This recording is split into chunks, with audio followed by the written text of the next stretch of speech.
अस्सलामुअलैकुम, this is Nida Dar. World cup का पहला semifinal Australia versus West Indies के दरमियान खेला गया।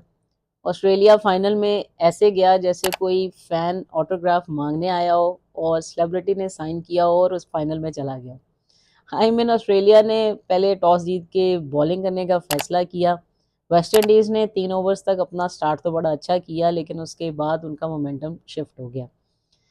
कियाना जोसेफ आज एली मैथ्यूज के साथ ओपन करने आई। वैसे तो डॉटन आती हैं ओपन करने, लेकिन डॉटन आज प्रैक्टिस के दरमियान थोड़ा सा इंजर्ड हो गई थी, जिसकी वजह से नीचे चली गई। लेकिन उनका नीचे जाने का खुमियाजा पूरी टीम को सफ़र करना पड़ा। आई मीन कहने का मतलब ये है कि जहां कियाना जोसेफ को फुल लाइसेंस मिला हुआ था कि आपने खुला खेलना है और पावर प्ले आपने लगाना है और बड़े स्कोर करने हैं, वहां पे उन्होंने 18 बॉल्स पे 8 रन सिर्फ किए और ख़ुद वो 16 रन बना के 22 बॉलों पे आउट भी हो गई, जिसका जो पावर प्ले के पहले 3 ओवर्स में 25 रन बने हुए थे, वो 35 रन सिर्फ पावर प्ले में हुए। जिसका मतलब ये है कि जो वो मोमेंटम जो पहले वेस्ट इंडीज़ ने 3 ओवर्स में लिया था, वो सारा शिफ्ट हो गया ऑस्ट्रेलिया के पास। ऑस्ट्रेलिया ने बड़ी टाइट लाइन पे बॉलिंग की, लेकिन इसका जो प्रेशर है वो पूरी टीम पे भी आया, हेली मैथ्यूज़ पे भी आया। हेली मैथ्यूज़ ने वैसे कवर करने की कोशिश तो की, 30 रन उन्होंने किए, लेकिन पूरी टीम पे वो प्रेशर नज़र आया। कैम्बल ने भी आके 25 रन किए, लेकिन वेस्ट इंडीज़ की मेन जो बैटर थी स्टेफनी टेलर, उनकी सीनियर थी, वो भी आज गोल्डन डक पे आउट हो गई। क्लैक्सन भी आज गोल्डन डक पे आउट हो गई। बैक टू बैक विकेट्स गिरी, ऑस्ट्रेलिया ने पार्टनरशिप नहीं बनी दी और हेनरी ने भी 10 रन किए और नीचे से आके 16 बॉलों पे डॉटन ने 26 रन बनाए। आई मीन ऊपर से सिर्फ 3 ओवर्स खेले गए और नीचे से 3 ओवर्स खेले गए और वेस्ट इंडीज ने 125 रन का टोटल पोस्ट किया। मतलब इतना बड़ा चांस था सेमीफाइनल, अगर आप खेलते एक बड़ा टोटल आप पोस्ट करते सेमीफाइनल में अगेंस्ट ऑस्ट्रेलिया, और क्या पता कि अगर आप वो जीतते तो फाइनल भी आप खेल सकते थे, लेकिन आपने वो चांस मिस किया और ऑस्ट्रेलिया के अगेंस्ट 125 के रन कभी भी काफ़ी नहीं होंगे। ऑस्ट्रेलिया की बॉलिंग की बात करें तो पहले 3 ओवर्स थोड़े एक्सपेंसिव गए, लेकिन उसके बाद जो उनका स्पिन अटैक स्टार्ट हुआ, ऐश गार्डनर ने 4 ओवर्स किए, 13 रन दिए, 2 विकेट्स ली। वरहम ने भी 3 ओवर्स किए, 17 रन दिए, 2 विकेट्स ली। सोफी मेलोनेक्स ने 4 ओवर्स में 30 रन उन्होंने दिए और 2 विकेट्स आई। सदरलैंड ने 3 ओवर्स 26 रन दिए, 1 विकेट लिया। I mean total control bowling, discipline bowling की पहले 3 ओवर्स के बाद, और लास्ट के 3 ओवर्स में उनको थोड़े से ज़रा रन आए हैं, लेकिन जो मोमेंटम उनके पास था ऑस्ट्रेलिया के पास, वो उन्होंने उसके बाद वेस्ट इंडीज़ पे शिफ्ट होने नहीं दिया। आई मीन किसी भी बड़ी टीम की क्लास होती है, एक स्टेटमेंट वो अपनी देते हैं और सेमीफाइनल्स में आके तो हर टीम जो है वो बढ़ चढ़ के खेलने की कोशिश करती है, फाइट करती है, लेकिन वेस्ट इंडीज़ की तरफ से फाइट बिल्कुल भी नज़र नहीं आई। और उसके बाद ऑस्ट्रेलिया की चेज़ की हम बात करेंगे कि ऑस्ट्रेलिया की चेज़ आपको पता है कि बेथ मूनी उनकी बेस्ट ऑफ द बेस्ट हैं। उन्होंने आके 61 रन्स किए से 36 बॉल्स पे। वॉल उनकी जॉर्जी वॉल जो हैं वो 16 रन्स बना के आउट हो गई पावर प्ले में। लिचफील्ड भी 4 रन्स बना के आउट हो गई।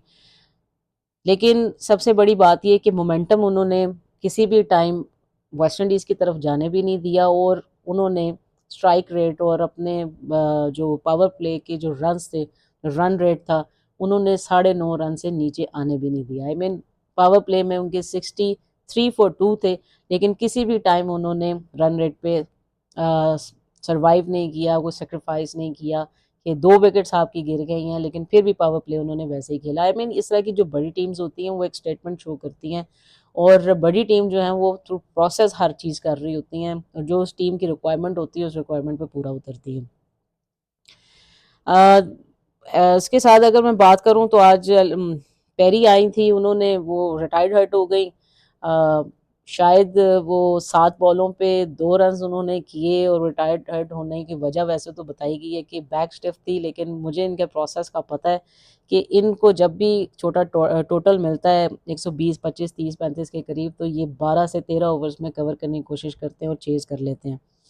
तो शायद उनकी वो बात हो सकती है, लेकिन इनकी एक स्ट्रैटेजी ये भी है, वो हमेशा बॉल वन से ही रेडी होती हैं, बड़ी प्रोएक्टिव होती है। तो आई थिंक ये वजह भी हो सकती है। लेकिन ऐश गार्डन की बात की जाए तो उन्होंने आके ऑलमोस्ट मैच को फिनिश किया उन्होंने। 20 बॉल्स खेली, 35 रन बनाए उन्होंने, प्लेयर ऑफ द मैच भी बनी।